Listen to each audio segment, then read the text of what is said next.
Hello everyone, welcome to knowledge diploma electrical KDE। आज हम लोग बात करेंगे three phase inverter 120 degree mode की।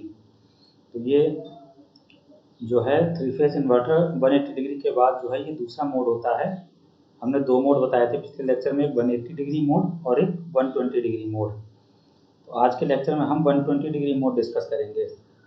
ठीक है, तो एक बात बता दूं मैं कि पिछले आप वीडियोज में आप देख रहे होंगे कि मैं PPT से पढ़ा रहा था।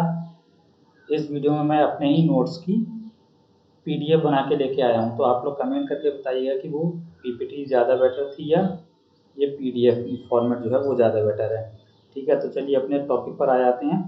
120 डिग्री मोड, ये जो 120 डिग्री मोड है, अगर इसके सर्किट डायग्राम की बात करें तो बिल्कुल सेम सर्किट होगा जो हमने 180 डिग्री मोड में पढ़ा था। ठीक है, उसमें मैं एक बुक PS भीमरा की PDF बना के लेकर आया था। ठीक है, उससे मैंने समझाया था। इसमें आप देखिए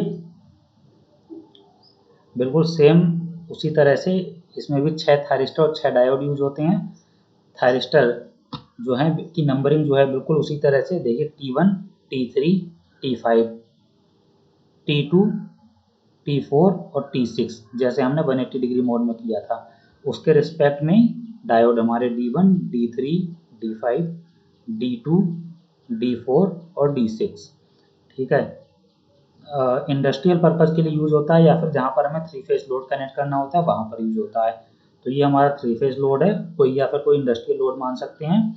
तो ये जो हमारी एक एक आर्म थी थायरिस्टर और डायोड को मिलाकर के हमने मान लीजिए ये पूरी एक हमारी आर्म है। तो इसका एक कनेक्शन थ्री फेज लोड के एक फेज को दे दिया है, दूसरी ब्रांच का कनेक्शन दूसरे फेज से दे दिया और तीसरी ब्रांच का कनेक्शन तीसरे फेज से दे दिया है। और इसी तरह से जो हमारे लाइन वोल्टेज आते हैं वो क्या आते हैं, A और B के बीच का वोल्टेज हमारा VAB, B और C के बीच का वोल्टेज VBC और C और A के बीच का वोल्टेज VCA। ठीक है, कलर चेंज कर ले रहा हूँ। तो यानी इसमें भी 6 थायरिस्टर और 6 डायोड यूज होते हैं, यानी इसको भी हम 6 स्टेप इन्वर्टर यूज कर बोल सकते हैं। ठीक है, 6 स्टेप इन्वर्टर। यानी इसमें भी हमें क्या करना होगा कि 60-60 डिग्री का फेज सीक्वेंस बनाना होगा 180 डिग्री की तरह। जैसे 180 डिग्री में हमें हर 60 डिग्री पे देखना होता था कि कितने कितने थायरिस्टर जो है हमारे टर्न ऑन थे। ठीक है, डिफरेंस ये है कि 180 डिग्री में हर एक थायरिस्टर जो है 180 डिग्री के लिए कंडक्ट कर रहा था, लेकिन 120 डिग्री में यानी कि इसमें हमारा हर थायरिस्टर जो है कितना 120 डिग्री के लिए कंडक्ट करेगा। ठीक है, तो चलिए उसी की तरफ हम टेबल देखते हैं। एक ग्राफ बनाने में स्टूडेंट्स को बहुत परेशानी होती है, तो मैंने आपको पिछले लेक्चर में बताया था कि वो लेक्चर अगर आप ध्यान से सुन लेंगे तो आप ग्राफ नहीं भूलेंगे, आपको ग्राफ अच्छे से याद हो जाएगा। और पिछला लेक्चर अगर आपने पढ़ा होगा तो ये वीडियो भी आपको बहुत जल्दी समझ में आ जाएगी और टाइम भी बहुत कम कंज्यूम होगा। ठीक है, तो उसी की तरह हमने 3 रो बना रखी हैं, एक ये रो है, एक ये और एक ये। ठीक है, और तीनों ब्रांच के जो हमने थायरिस्टर लिख रखे हैं। पहली ब्रांच में थायरिस्टर थे हमारे T1 और T4, दूसरी में T3 और T6 और तीसरी में T5 और T2। उसी तरीके से हमें करना है। तो पहले हम देखते हैं कि कब कब हमारा किस किस मोड में कौन कौन सा थायरिस्टर कंडक्ट करता है। तो सबसे पहले हमारा पहली ब्रांच मान लीजिए एक्टिवेट हुई, ये वाली ब्रांच जिसमें हमारे कौन कौन से थायरिस्टर हैं T1 और T4। तो T1 उसी तरह से मैं काटता जाऊंगा कि मान लीजिए पहले T1 कंडक्ट कर गया, तो यानी यहाँ पर T1 कंडक्ट कर रहा है, लेकिन कब तक करेगा 120 डिग्री तक इसमें। ठीक है, ये 120 मोड हम पढ़ रहे हैं, तो ये यहाँ से यहाँ तक जो है वो 120 डिग्री है। तो उसके अगले 60 डिग्री में क्या होगा, क्योंकि हमारा जो फेज जो है वो 180 डिग्री बाद हमें चेंज करना है, तो यानी उसके अगले 60 डिग्री में हम दोनों थायरिस्टर को ऑफ रखेंगे, यानी T1 और T4 में से कोई सा भी कंडक्ट नहीं करेगा। उसके बाद फिर हमारा T4 टर्न ऑन हो जाएगा, ये भी हमारा 120 डिग्री तक चलेगा। फिर अगले 60 डिग्री तक हम दोनों थायरिस्टर को टर्न ऑफ करेंगे।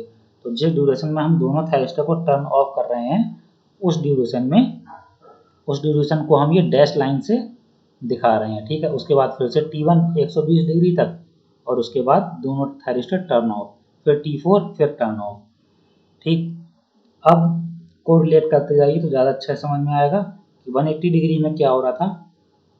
60 डिग्री का फेज सीक्वेंस बनाने के लिए हमने क्या किया, जब T1 टर्न ऑन हुआ उसके 120 के बाद हमारा T3 टर्न ऑन हो गया। वही हमने इसमें किया, जैसे ही हमारा T1 टर्न ऑन हुआ उसके 120 डिग्री बाद T3 टर्न ऑन हो गया, और वो कब तक टर्न ऑन रहा, फिर 120 तक, और फिर अगले 60 डिग्री में हमारे T3 और T6 दोनों टर्न ऑफ हो गए, तो उसको हमने डैश लाइन से शो कर दिया, ठीक है। फिर हमारा नंबर आएगा T6 का, ठीक है। T3 भी हो गया, फिर आएगा हमारा T6 टर्न ऑन होगा, फिर दोनों थायरिस्टर टर्न ऑफ, फिर T3 टर्न ऑन होंगे, फिर दोनों थायरिस्टर टर्न ऑफ, फिर T6 टर्न ऑन होगा। अब T6 के लिए आप देखेंगे कि सिर्फ 60 डिग्री का ही स्पेस बचा, लेकिन हमें टर्न ऑन कब तक करना है, 120 डिग्री तक, यानी अगला 60 जो है हमें यहाँ पर आके मिलेगा, इसीलिए मैंने शुरुआत जो है यहाँ से नहीं करी थी। फिर बचा 60 डिग्री, इसमें क्या होगा, दोनों थायरिस्टर टर्न ऑफ हो जाएंगे। अब बिल्कुल इसी तरीके से अब किसका नंबर आएगा, T5 का।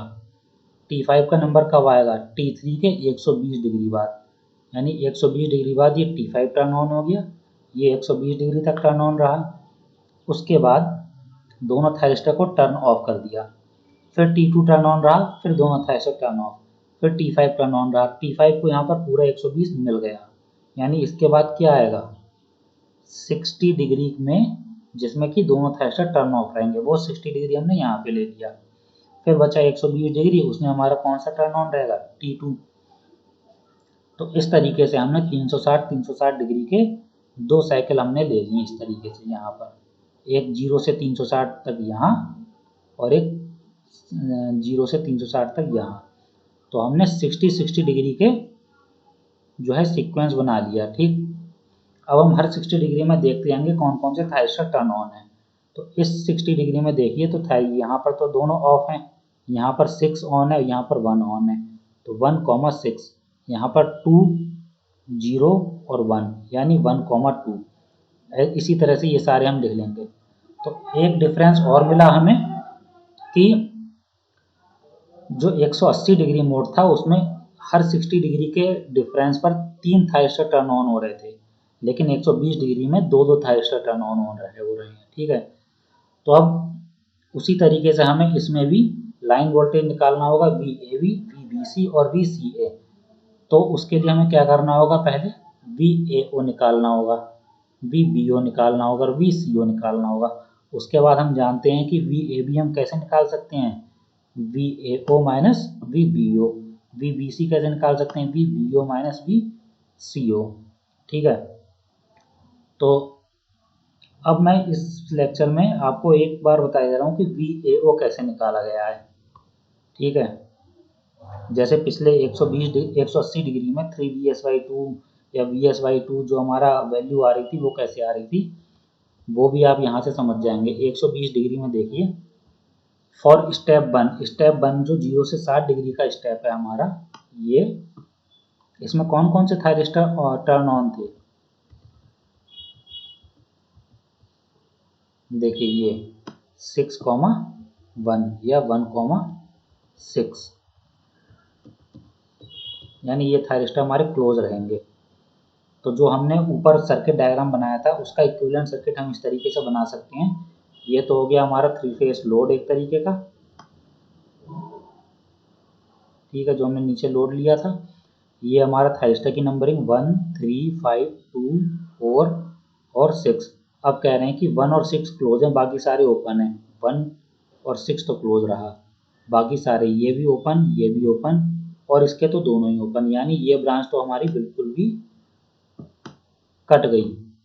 तो हम इसका इक्विवेलेंट सर्किट बना सकते हैं इस तरीके से। क्या आएगा, मिले हमें सिर्फ A मिलेगा और B मिलेगा, A, O और B, ठीक है। ये R load, VS input voltage. तो ये जो हमारा लोड जो होगा ये वोल्टेज ये VS/2 में डिवाइड हो जाएगा। तो अगर VAO की वैल्यू पूछी है AO, तो ये वैल्यू आ जाएगी VS/2, ठीक। उसके बाद वी ओ बी की वैल्यू अगर पूछी जाए तो भी वी एस बाई टू हो जाएगी, लेकिन हमें निकालनी होती वी बी ओ की, तो वो हो जाएगी minus V S by two. और सी अब्सेंट है तो वी सी ओ की वैल्यू हम लिख सकते हैं 0।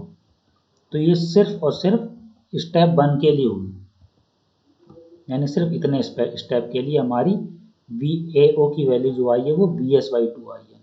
इसी तरीके से हम 60 टू 120 डिग्री निकाल सकते हैं, हर 60 डिग्री के स्टेप के लिए हम निकाल सकते हैं। तो वी ए ओ की value V S by two आई थी और वी बी ओ की value minus V S by two आई थी, तो देखिए ये वी एस बाई टू बना लिया। इसी तरीके से जब हम अगले 60 डिग्री के लिए बनाएंगे तो फिर से वी एस बाई टू आएगा, इस तरीके से बनाते जाएंगे हम। ठीक है, फिर हमारी वैल्यू आएगी वहाँ पे एक जगह आएगी 0, तो हम 0 बना देंगे। फिर वैल्यू आएगी हमारी minus V S by two, तो हम minus V S by to बना देंगे। अगले 60 में फिर minus V S by to आएगी तो उस तरह से बना देंगे। तो इस तरह से हमारा वी ए ओ का ग्राफ बन जाएगा। बिल्कुल सेम इसी तरह से वी बी ओ का ग्राफ और वी सी ओ का ग्राफ बन जाएगा। अब हमें निकालना होता है V A B, V B C और वी सी ए। तो ग्राफ जो है स्केल से नहीं बनाया, इसलिए थोड़ा सा क्लियर अगर ना लग रहा हो तो आप लोग स्केल से बनाइएगा इस ग्राफ को। तो अब हमें वी ए बी निकालना है, तो वी ए बी के लिए हमें क्या करना होगा, ये V A O minus V B O. अब मैं एक बता दे रहा हूँ कि वी ए ओ की वैल्यू कितनी है, 0 से 60 डिग्री में वी एस बाई टू, और वी बी ओ की value minus V S by two. तो वी एस बाई टू और minus minus plus V S by two equal to V S. तो यहाँ पर ये वैल्यू हो जाएगी वी एस। अगले 60 डिग्री के लिए वी ए ओ की value 60, sorry we S by two, और वी बी ओ की वैल्यू 0। तो रिजल्टेंट क्या मिलेगा, वी एस बाई टू। इस तरीके से ये भी पूरा ग्राफ इसी तरह से ड्रॉ हो जाएगा। इसी तरह से वी बी सी यानी V B O minus V C O, और V C A, V C O minus V A O. तो उसकी पूरी डिटेल हमने तीनों वेव फॉर्म बिल्कुल 180 डिग्री में भी इसी तरह से समझाई हैं। अगर डिटेल में चाहिए तो वो लेक्चर देखिए। ठीक है, तो इस तरीके से 3 फेस इन्वर्टर 120 डिग्री मोड की सारी वेव फॉर्म ड्रा हो जाएंगी। तो चलिए आज के लिए इतना ही, धन्यवाद।